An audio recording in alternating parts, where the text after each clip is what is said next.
Good morning, everyone. My name is Meredith Hunt. I am a UF occupational therapy student, and I'm here to present to you my case, Safe Spaces, Sharp Plans, Home Safety and Cognitive Support Plans for Individuals with Mild Cognitive Impairment. So, with the background and occupational profile, EP is a 73-year-old woman, and she's receiving OT services to address some memory concerns, safety planning, and some independence regarding occupational engagement given her diagnoses of mild cognitive impairment or MCI. So, due to this MCI, she's experiencing some symptoms relating to lapses in memory, is having difficulty with safety precautions, and some medication management issues. EP is currently living in a two-story home with her daughter and son-in-law, and they have reported some increasing caregiver stress due to the concerns regarding EP's safety when she is being left alone at home. And according to some patient interviews in her occupational profile, EP is feeling frustrated by her symptoms related to memory lapses because she values independence and she wants to continue staying active as long as possible. With the occupational challenges, we've got some difficulty with remembering daily routines, especially remembering to take daily medications, as well as remembering safety precautions such as turning off appliances and locking doors. And she's just overall less engaged in her formerly loved occupations such as gardening and knitting. So, the assessment used for EP included the safety assessment of function and the environment for rehabilitation, which is a health outcome measurement and evaluation known as the SAFER, and the Montreal Cognitive Assessment known as the MOCA. So, the SAFER purpose evaluates and assesses a client's ability to safely and independently facilitate occupations and identify and respond to safety concerns all within the home. After interpretation, the SAFER would reflect that EP's memory lapses do impede her from remembering to respond to safety concerns in the home, and the purpose of the MOCA would be to assess and identify cognitive impairment. So while EP has already been diagnosed with MCI, the MOCA score around 18 to 25 can reflect that diagnosis and give insight into the categories of cognitive impairment that are EP's barriers, most likely including memory and attention given EP's occupational performance challenges. So, as well as considering EP's family requests of including a home safety and cognitive support plan, the person environment occupation or PEO model would be the most appropriate theoretical framework for EP's case. This model aims to complete the just right challenge and balance the person, which would be EP, and the occupation with the environment, which is EP's home. In order to complete the just right challenge, the model aims to modify the environment to balance the person's abilities with the demands of the occupations. And since EP's diagnosis of MCI and her symptoms hinder her from remembering to adhere to safety precautions and other daily requirements that could impede her safety, such as medication management, the Home Safety and Cognitive Support Plan assists with modifying the environment to allow EP to meet these demands and complete the Just Right challenge. With interventions in mind, we've got a long-term goal of client will recognize and respond to all safety concerns with modified independence using a safety checklist within 6 months of therapy, with a short-term goal of client will recognize all safety concerns with modified independence using a safety checklist and verbal cues within 1 month of therapy. For the short-term goal, we have two interventions, which include the safety checklist scramble and the spot the safety concern intervention. For the first intervention, the safety checklist scramble, the client will identify safety concerns from a pile of printed out sentences related to home management, such as, for example, sweep up the floor when you're done in the kitchen, put away the cutting board, turn off the lights, turn off the stove, and sort these into a safety concern pile, the sentences that EP would consider a safety concern, and then EP and her daughter, if EP allows her daughter to sit in on the session, would identify the top 10 safety concerns that EP struggles with. We would then order those concerns from most to least important and then make a safety checklist from the concerns for EP to implement at home. And then for spot the safety concern, the client would be given 20 image cards, which include 10 safety cards and 10 safe images related to common household safety and common household management content. EP would be asked to sort the cards into two piles, safety concerns and safe images, and then explain to the therapist her rationale between or behind which images are safe and which are not. And then there would be some client education involved, depending on if EP is correct in picking out those safety concerns.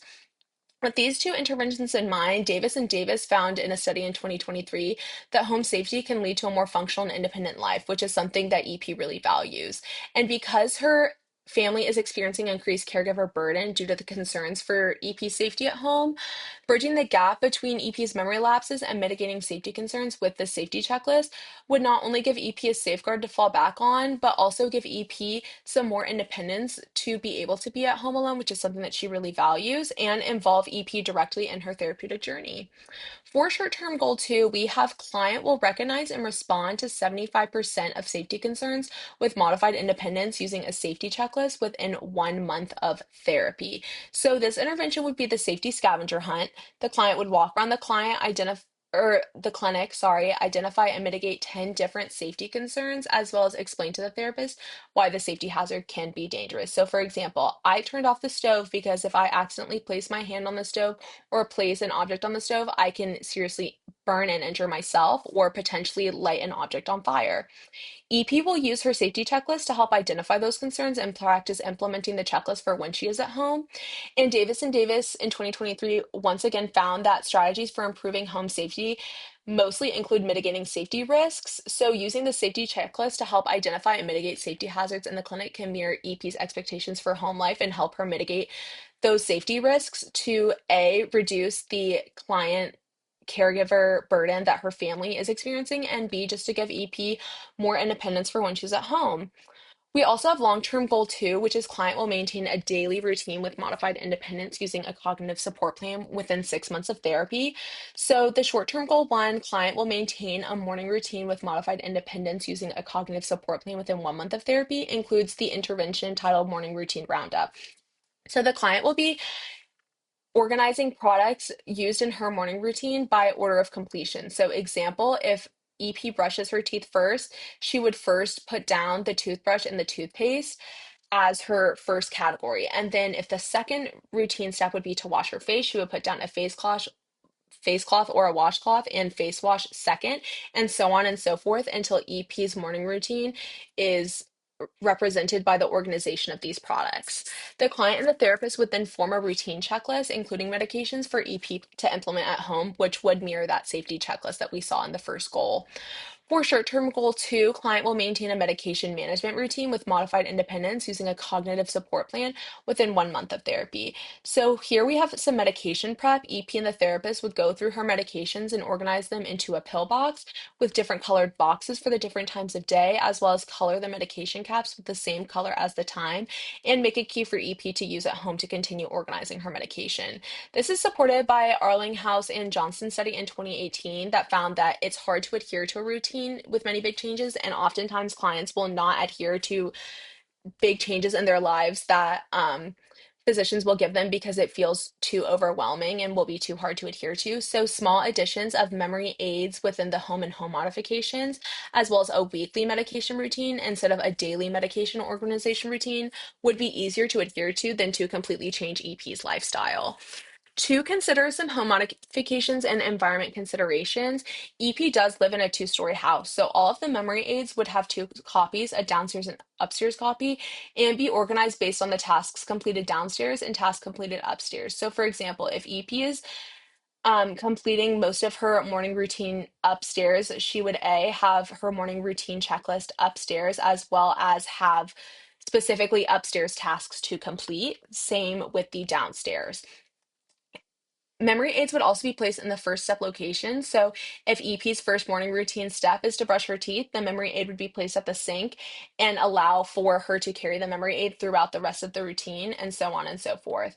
If needed, extra safety indications would be implemented. So a lock the door sign in front of the front door or a turn off sign in front of the oven and stove would be some examples, as well as an alarm clock set to the times that EP needs to take her medication, with a note in front of the alarm that says take medication, just so that she knows what that alarm is for, as well as a pill box next to the alarm clock.